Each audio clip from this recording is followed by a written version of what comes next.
Coordination में तूने कहा वो क्रिस्टल फील्ड थ्योरी समझाना है, तो क्रिस्टल फील्ड और वीबीटी थ्योरीज हमें बस इलेक्ट्रॉन को एक हम ऑर्बिटल्स में इलेक्ट्रॉन को कैसे बांटेंगे उसी के लिए दी गई थी। वीबीटी तूने कहा तुझे आती है, तो बस ये सीएफटी बची है। सीएफटी में हम यहाँ पे ज़्यादातर ऑक्टाहेड्रल का केस ही आएगा हमारे में, और टेट्राहेड्रल का हमारे में आना मुश्किल है। वैसे सिमिलर ही होता है दोनों। सबसे पहले जैसे कि डी ऑर्बिटल में 5 वो होते हैं, 5 ऐसे सब ऑर्बिटल्स जो भी कहते हैं इसे, उसके अंदर हम इलेक्ट्रॉन्स भरते हैं। आगे जाके पहले डिग्रेड होते हैं और ये डिग्रेड होकर के ये टूटेगा और फिर टूट करके ऑक्टाहेड्रल के केस में ये बनाएगा। ऊपर जाएंगे 2 ऑर्बिटल, नीचे आएंगे 3 ऑर्बिटल, और इन ऑर्बिटल्स के नाम भी होते हैं जो 5 ऑर्बिटल हैं, d x y d y. ये रहा, ये ऑर्बिटल्स के नाम है d x y y z x z और एक्स स्क्वायर जेड एक्स वो डी जेड स्क्वायर ये सब। तो फिर ये जो पहले के 3 ऑर्बिटल्स हैं इन्हें हम कहते हैं T2G ऑर्बिटल, और दूसरे बाकी 2 ऑर्बिटल्स हो गए EG ऑर्बिटल। जब हम ऑक्टाहेड्रल के केस में से इन 5 ऑर्बिटल्स को तोड़ेंगे, बीच वाले सेंटर को कहते हैं बैरी सेंटर, और दोनों ऑर्बिटल्स के बीच के गैप को हम कहते हैं डेल्टा टी से डिनोट करते हैं। तो ऊपर के जो 2 ऑर्बिटल्स हैं वो हो गए EG ऑर्बिटल्स और नीचे वाले हो गए T2G ऑर्बिटल्स। अब EG और बेरी सेंटर के बीच का गैप आएगा 3/5।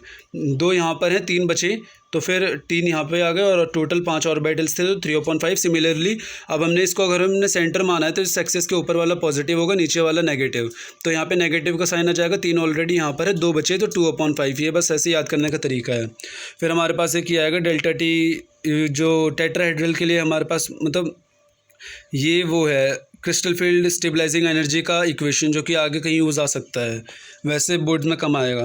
फिर उसके बाद ये CFSE की इक्वेशन दे रखी है, ये इक्वेशन याद करनी होती है। इसी में वैल्यू डाल करके हम CFSE की वैल्यू निकालते हैं। CFSE होती है क्रिस्टल फील्ड स्टेबलाइजिंग एनर्जी।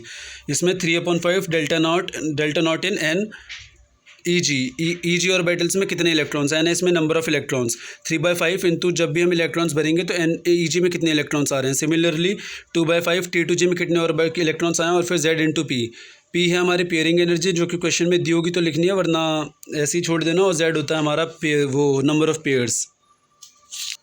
फिर 2 केसेस आते हैं। अगर ये डेल्टा ऑक्टाहेड्रल की एनर्जी है, अगर वो पेयरिंग एनर्जी से ज़्यादा है तो पेयरिंग होगी, और पेयरिंग होती है स्ट्रॉन्ग फील्ड लिगेंड के केस में। और अगर P ज़्यादा है हमारा डेल्टा O से तो पेयरिंग नहीं होगी, और पेयरिंग नहीं होती वो होती है वीक फील्ड लिगेंड के केस में। तो इसके बाद हमारे पास ये सब एग्जांपल्स आते हैं कि हम इलेक्ट्रॉन्स को कैसे फिल करते हैं।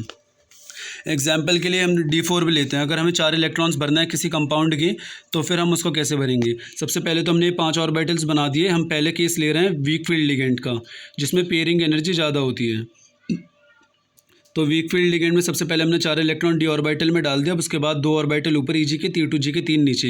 अब हमें 4 इलेक्ट्रॉन्स भरना है। सबसे पहले हम नीचे से भरना शुरू करेंगे, और हमें याद रखना है कि हमारी पेयरिंग एनर्जी ज़्यादा है, तो हम पेयरिंग नहीं होने वाली यहाँ पे। तो सबसे पहले हमने 1 भरा, 2 भरा, 3 भरा, फिर चौथा ऊपर भर दिया। हम ऐसे करेंगे।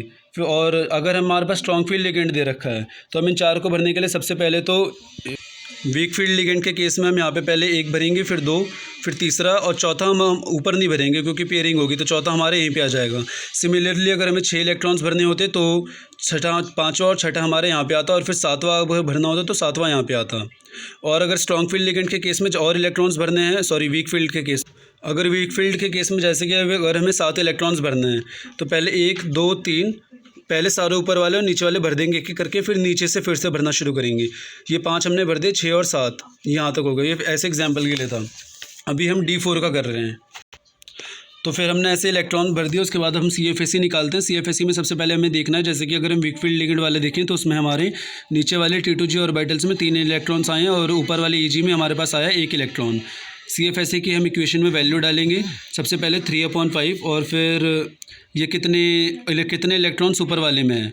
ऊपर वाले में 1 ही इलेक्ट्रॉन है तो +1 इंटू 3/5 माइनस 2/5। नीचे वाले में कितने इलेक्ट्रॉन है, 3 है, तो -3 इंटू 2/5, और plus Z into pairing energy. Z और पेयरिंग एनर्जी की ज़रूरत वैसे हमें लिखने की ज़रूरत नहीं होती, बस इतने से तो वैल्यू निकाल देगी तो आ जाएगा। और वैल्यू में हमारे पास यूनिट आएगी CFSE की डेल्टा ऑक्टाहेड्रल। वैसे ज़्यादातर हमें बस क्वेश्चंस में एक या 2 मार्क्स का आएगा। अगर आएगा तो 5 नंबर वाले में, उसमें हमें बस ये एनर्जी डायग्राम बना के दिखाना होगा, उतना काफ़ी होगा। बस इलेक्ट्रॉन फिल करके ये CFSE निकालना अगर क्वेश्चन में दिया होता है तो निकालना होता है, वैसे ज़रूरी नहीं होता।